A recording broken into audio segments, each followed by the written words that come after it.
What पूर्णिमा व्रत। What पूर्णिमा का व्रत अखंड सौभाग्यवती होने के लिए और पुत्रवती होने के लिए रखा जाता है। इसमें पति की लंबी उम्र की कामना की जाती है। दक्षिण भारत में वट पूर्णिमा के व्रत का बहुत अधिक महत्व है। यह व्रत 14 जून दिन मंगलवार को मनाया जाएगा। इस दिन महिलाएं अपने पति के उत्तम स्वास्थ्य और लंबी आयु के लिए बरगद के वृक्ष से प्रार्थना करती हैं। उत्तर भारत में इसे वट सावित्री व्रत के नाम से जाना जाता है। इसमें भी सुहागिन महिलाएं अपने सुहाग की लंबी उम्र के लिए कामना करती हैं। इस पेड़ के ऊपर त्रिदेवों का वास बताया गया है। ब्रह्मा, विष्णु, महेश तीनों देव इसी पेड़ पर रहते हैं।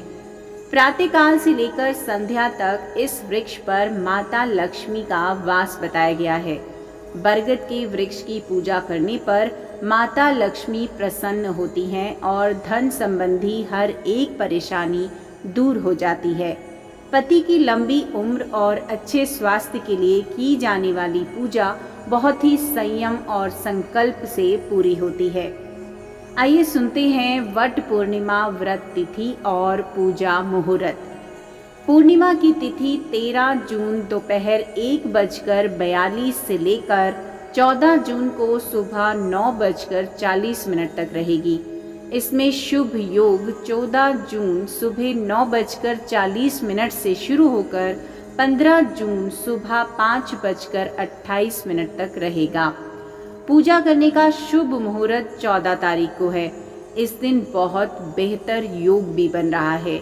इसमें साध्य योग के साथ साथ शुभ योग भी लग रहा है, जो काफी अच्छा होता है। वट सावित्री व्रत की तरह पूर्णिमा का व्रत भी लाभकारी होता है। आइए अब सुनते हैं वट पूर्णिमा व्रत पूजा विधि।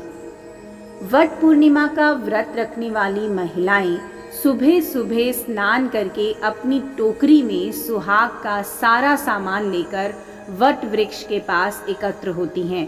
वट वृक्ष के चारों ओर कच्चा सूत लपेटकर जल चढ़ाकर हल्दी, कुमकुम, रोली का बरगद के वृक्ष को चंदन लगाकर विधिवत पूजा अर्चना करती हैं और अपने पति की लंबी उम्र की प्रार्थना करती हैं। इस समय महिलाएं सावित्री और सत्यवान की कथा सुनती हैं और पूजा आरती के उपरांत अपनी सास को बायना भी देती हैं। इससे उन्हें सौभाग्यवती और पुत्रवती होने का वरदान प्राप्त होता है। बरगद के वृक्ष को सभी वृक्षों में श्रेष्ठ माना जाता है, क्योंकि यह अन्य वृक्षों से अधिक ऑक्सीजन का उत्सर्जन करता है और पर्यावरण के लिए भी बहुत अधिक लाभकारी होता है। इसका वैज्ञानिक महत्व होने की वजह से भी इस पेड़ को पूजा जाता है। आइए अब सुनते हैं वट सावित्री व्रत की कथा। भद्र देश के एक राजा थे जिनका नाम अश्वपति था। भद्र देश के राजा अश्वपति के कोई संतान नहीं थी।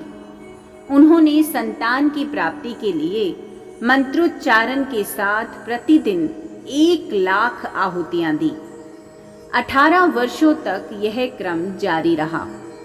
इसके बाद सावित्री देवी ने प्रकट होकर वर दिया कि राजन, तुझे एक तेजस्वी कन्या पैदा होगी। सावित्री देवी की कृपा से जन्म लेने के कारण से कन्या का नाम सावित्री रखा गया। कन्या बड़ी होकर बेहद रूपवान हुई। योग्य वर न मिलने की वजह से सावित्री के पिता दुखी थे। उन्होंने कन्या को स्वयं वर तलाशने भेजा। सावित्री तपोवन में भटकने लगी। वहां साल्व देश के राजा धूम्रसेन रहते थे। क्योंकि उनका राज्य किसी ने छीन लिया था, उनके पुत्र सत्यवान को देखकर सावित्री ने पति के रूप में उनका वरण किया। ऋषिराज नारद को जब यह बात पता चली तो वह राजा अश्वपति के पास पहुंचे और कहा कि हे राजन, यह क्या कर रहे हैं आप? सत्यवान गुणवान है, धर्मात्मा है और बलवान भी है, पर उसकी आयु तो बहुत छोटी है। वह अल्प आयु है। 1 वर्ष के बाद ही उसकी मृत्यु हो जाएगी। ऋषिराज नारद की बात सुनकर राजा अश्वपति घोर चिंता में डूब गए। सावित्री ने उनसे कारण पूछा तो राजा ने कहा, पुत्री, तुमने जिस राजकुमार को अपने वर के रूप में चुना है वह अल्पायु है। तुम्हें किसी और को अपना जीवन साथी बनाना चाहिए। इस पर सावित्री ने कहा कि पिताजी, आर्य कन्याएं अपने पति का एक बार ही वरण करती हैं।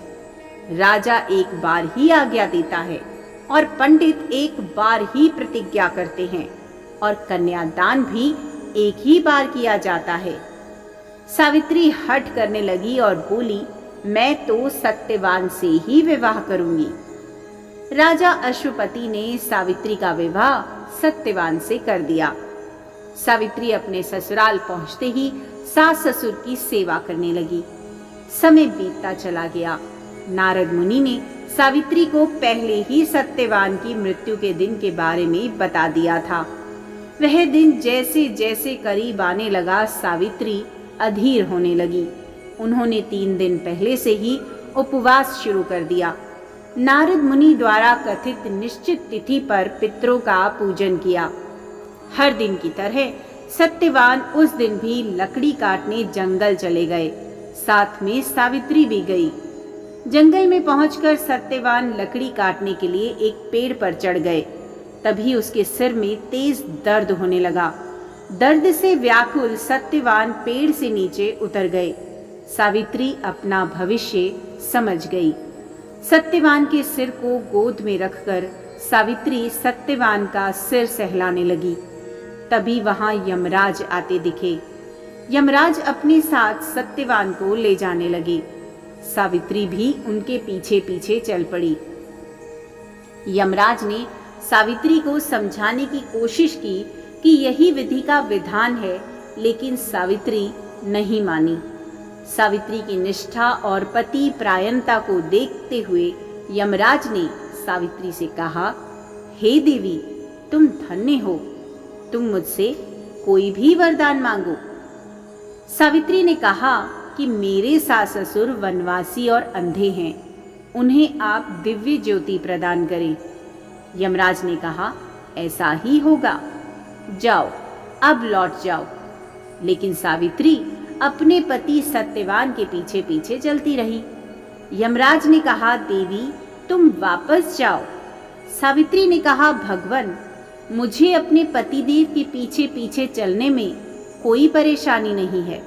पति के पीछे चलना तो मेरा कर्तव्य है।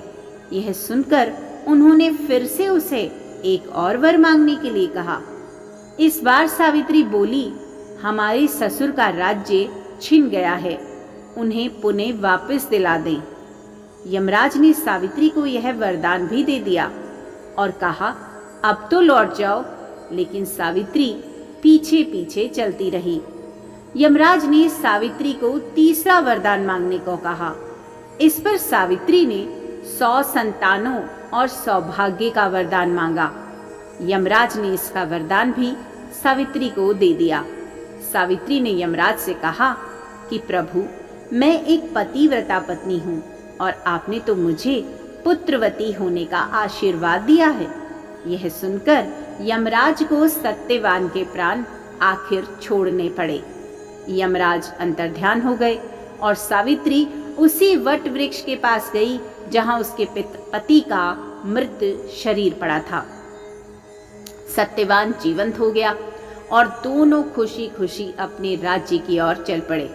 दोनों जब घर पहुंचे तो देखा कि माता पिता को तो दिव्य ज्योति प्राप्त हो गई है। इस प्रकार सावित्री सत्यवान चिरकाल तक राज्य सुख भोगते रहे। अतः पतिव्रता सावित्री के अनुरूप ही प्रथम अपने सास ससुर का उचित पूजन करने के साथ ही अन्य विधियों को प्रारंभ करें। वट सावित्री व्रत करने और इस कथा को सुनने से उपवासक के वैवाहिक जीवन या जीवन साथी की आयु पर किसी प्रकार का कोई संकट आया भी हो तो वो टल जाता है।